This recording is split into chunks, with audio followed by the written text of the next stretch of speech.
ہم نے چونکہ چاند کا کیلنڈر بنایا تو ہمارا تو اب سال شروع ہو رہا ہے، ہمارا تو نیو ایئر اب ہے، ہمارا نیو ایئر رونے سے شروع ہوتا ہے۔ کیسا اللہ نے نظام بنایا، کسی اور مہینے میں یہ واقعہ ہو جاتا، نہیں سال کے شروع میں یہ واقعہ رکھا ہے کہ ہر ایک کو پتہ چلے کہ ہاں نیا سال خوشی منانے کے لیے نہیں ہوتا، نیا سال آخرت کی تیاری کے لیے ہوتا ہے کہ ایک سال چلا گیا، ایک سال اور زندگی سے نکل گیا، او بھئی جلدی سے اللہ کو راضی کرنے کو، کوئی کام کرنے کو، توبہ کرنے کو، اللہ کو راضی کر لیں۔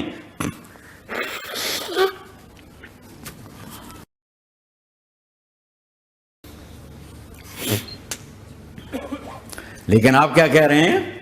یا رب امتی امتی، یا رب امتی امتی، یا اللہ میری امت، یا اللہ میری امت، یا اللہ میری امت۔ اور ایسی شفقت و محبت آپ کہیں گے یا اللہ یہ میری امت کا حساب میرے حوالے کر، میں لوں گا، تو نہ لے، میں لوں گا۔ تو اللہ تعالیٰ فرمائیں گے آپ کیوں لینا چاہتے ہیں؟ کہیں گے میں اس لیے لینا چاہتا ہوں کہ ان کے جتنے عیب ثواب ہیں نا وہ کسی کو پتہ نہ چلے، تو میرے سامنے آ جائیں تو ان کو شرمندہ نہ ہونا پڑے، تو میں قربان جاؤں۔ پھر وہ رب محمد ہے، اس نے اپنے حبیب کی لاج رکھنی ہے، وہ کہیں گے میرے محبوب اگر آپ ان کا حساب لیں گے اور آپ ان کے گناہ دیکھیں گے تو پھر ان کو آپ سے تو بڑی شرم آئے گی، نہیں میں آپ کو بھی نہیں دیتا، میں ان کا حساب پردے کے پیچھے لوں گا، کسی کو پتہ نہیں چلنے دوں گا۔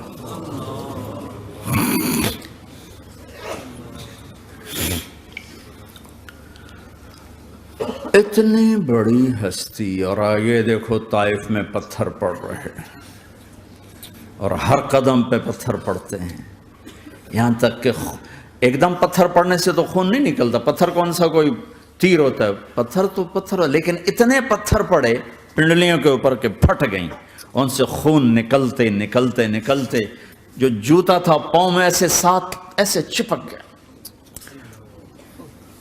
اور ساری کائنات کے دلہا سردار بے ہوش ہو کے گرے۔ وہ آپ کے غلام زید نے نوکر تھے، انہوں نے اٹھایا کندھے پر، بھاگے، پیچھے وہ سر پہ چڑھے ہوئے پتھر مار رہے ہیں، اور آپ جتنا بھاگ سکتے تھے بھاگے، یہاں تک کہ بے ہوش ہو کے گر گئے۔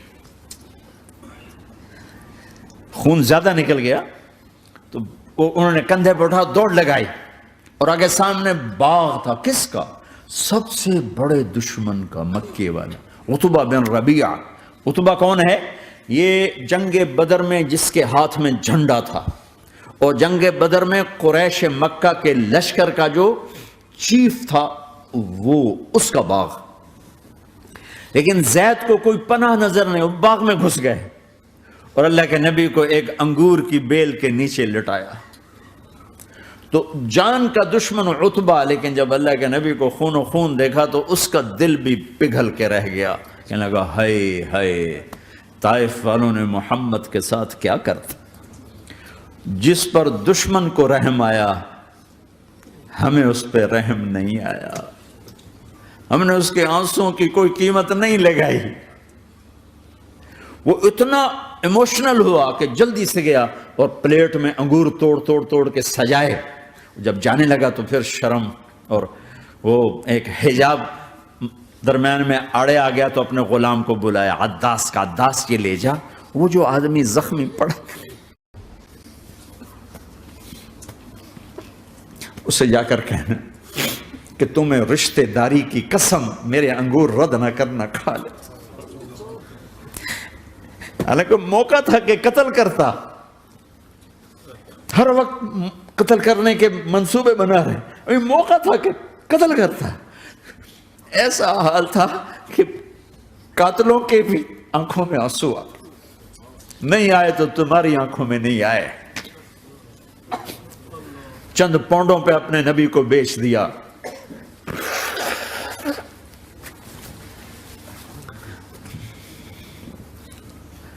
کہنے کا عداس یہ لے جا، وہ جو آدمی لیٹر پڑا، اسے کہنا تو میں رشتہ داری کی قسم دیتا ہوں میرے انگور رد نہ کرنا، کھا۔ عداس آئے اور آ کر انگور پیش کیے، تو اب آپ نے ایک انگور اٹھا کر بسم اللہ. تو عداس کہنے لگا یہ لفظ یہاں تو لوگ نہیں بولتے. آپ نے پوچھا تو کہاں کا ہے؟ کہا میں نینوا کا ہوں. اچھا میرے بھائی یونس کے شہر کا، یونس علیہ السلام. وہ کہنے لگا وما ادراک ما یونس، آپ کو یونس کا کیسے پتا ہے؟ تو آپ نے فرمایا میں اللہ کا نبی ہوں، وہ بھی اللہ کا نبی تھا. تو عداس نے ایک دم آپ کے پاؤں پکڑے اور چومنا شروع کیا اور کلمہ پڑھ لیا. تو آپ کو اپنے سارے زخم بھول گئے.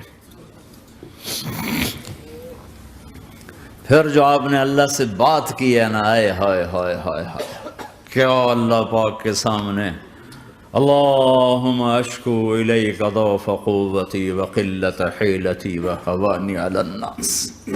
اے میرے رب آج تجھ سے گلہ نہ کروں، آج تجھ سے گلہ نہ کروں، تو نے مجھے کن کے حوالے کر دی.